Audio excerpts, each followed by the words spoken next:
कि वो गाज़ा को डीपॉपुलेट करना चाहते हैं और ख़ाली करना चाहते हैं फ़िलिस्तीनियों से।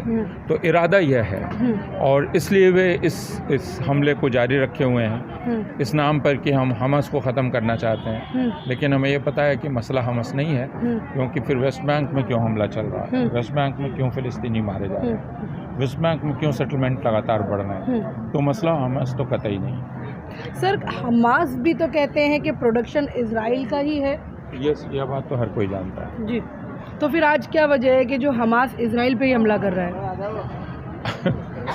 अब अगर अब ये बात बहुत तफसील की है और बहुत विस्तार में हमें जाना पड़ेगा कि क्यों ऐसा होता है कि आप किसी एक को जब मजबूती देते हैं दूसरे को कमज़ोर करने के लिए तो वह चीज़ आपके ख़िलाफ़ भी खड़ी हो सकती है। ये बहुत पुरानी जानी हुई बात है।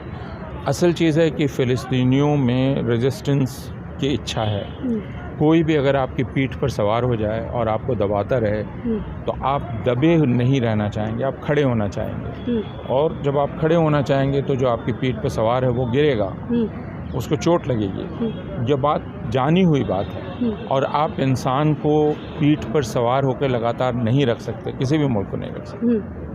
ये काफ़ी तकलीफ़ की बात है, क्योंकि हिंदुस्तान वो पहला मुल्क था जिसने फ़िलिस्तीन के वजूद को कबूल किया था, फ़िलिस्तीन की आज़ादी के हक़ को माना था और जिसने एक तरह से अगुवाई की थी फ़िलिस्तीन के हक़ की बात करने में।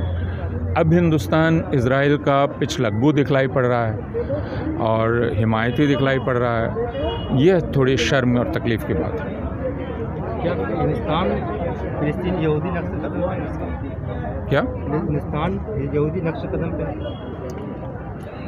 यहूदी हम ना कहें, ये इज़राइल में भी जो ज़ायनवादी ज़ायनिस्ट हैं, ज़ायनिस्ट का इरादा फ़िलिस्तीन पर कब्ज़ा करने का है। लेकिन इज़राइल में जो दूसरे यहूदी हैं जो ज़ायनवादी नहीं हैं, ज़ायनिस्ट नहीं हैं, वे इसके ख़िलाफ़ हैं। वे फ़िलिस्तीन की आज़ादी के हक़ में हैं। आपने यहूदियों के बहुत सारे प्रदर्शन देखे होंगे। तो इसलिए मसला यहूदी और मुसलमान का नहीं है, मसला एक आइडियोलॉजी का है जो ज़ायनिज़्म की है। सर, अब इसराइल भी जो है अमेरिका जो सीज़ फायर का ये कह रहा है उसकी भी बात नहीं मान रहा है। अब इसको क्या? अमेरिका सीज़ फायर के लिए नहीं कह रहा है। अमेरिका ने आज तक अभी इस मीटिंग में आने के पहले तक सीज़ फायर की बात नहीं की है। अमेरिका सीज़ फायर की मुखालफत कर रहा है, अमेरिका के राष्ट्रपति मुखालफत कर रहे हैं, उसके सेक्रेटरी स्टेट मुखालफत कर रहे हैं। वो कह रहे हैं सीज़ फायर का सवाल ही नहीं उठता, हम ह्यूमैनिटेरियन पॉज की बात कर रहे हैं। इसका मतलब आधा घंटा रोक दो, 4 घंटा रोक दो और उस बीच हम आपको पानी पिला देंगे, फिर हम आप पे बम गिराएंगे। ये ह्यूमैनिटेरियन पॉज की बात, इससे ज़्यादा एब्सर्ड कुछ हो ही नहीं सकता है।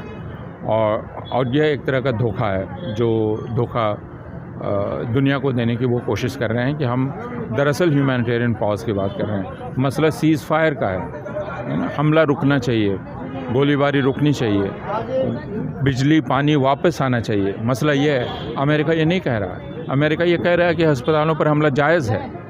तो क्या ये लगता है कि अमेरिका भी इजराइल के साथ खुलेआम? तो मैं ये मानता हूँ कि ये अमेरिका की जंग है जो इजराइल लड़ रहा है।